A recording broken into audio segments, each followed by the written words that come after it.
সাধারণত শুনছ হয়তো ডিকার্বক্সিলেশন।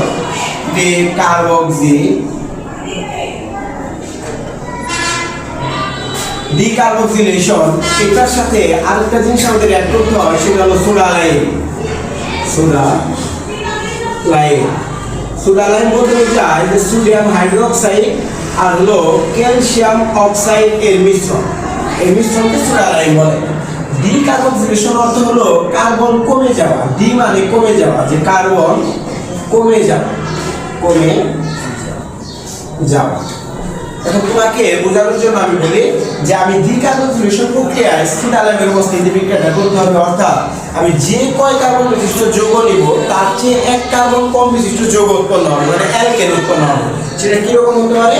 আমরা সাধারণত জানি R1COOH, এটা হলো ফ্যাটি অ্যাসিড বা কার্বক্সিলিক অ্যাসিডের কার্যকরী মূলক। ফ্যাটি অ্যাসিড বা কার্বক্সিলিক অ্যাসিড যখনই এই হাইড্রোজেনটা কোনো আয়ন দ্বারা, যেমন ধরো R1COONA সোডিয়াম দ্বারা প্রতিস্থাপিত করে ফেললাম, তখন এটার মধ্যে হবে সোডিয়ামের লবণ বা সোডালাইন।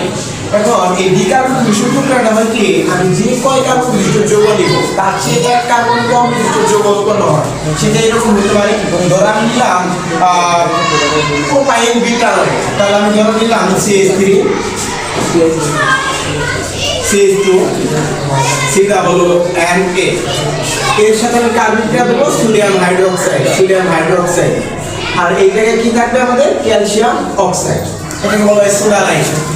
এর সাথে যখন বিক্রিয়া দিই তখন কি হয়, এই যে আমাদের কার্বন ছিল, সোডিয়াম ছিল, এই জায়গায় সোডিয়াম ছিল, অক্সিজেন ছিল, এইগুলা যে এই পর্যন্ত ওর সাথে যুক্ত হয়ে আমাদের সোডিয়াম কার্বনেট তৈরি করে, যে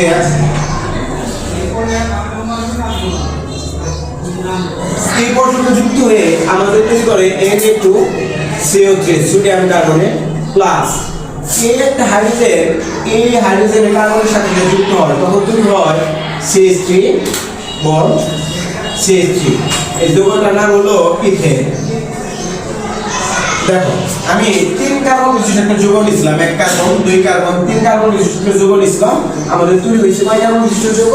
2 কার্বন বিশিষ্ট যৌগ। অর্থাৎ ডিকার্বক্সিলেশন প্রক্রিয়ায় আমরা কি বলবো, যে ফ্যাটি অ্যাসিডের সোডিয়াম লবণকে সোডালাইন সহ উত্তপ্ত করলে 1 কার্বন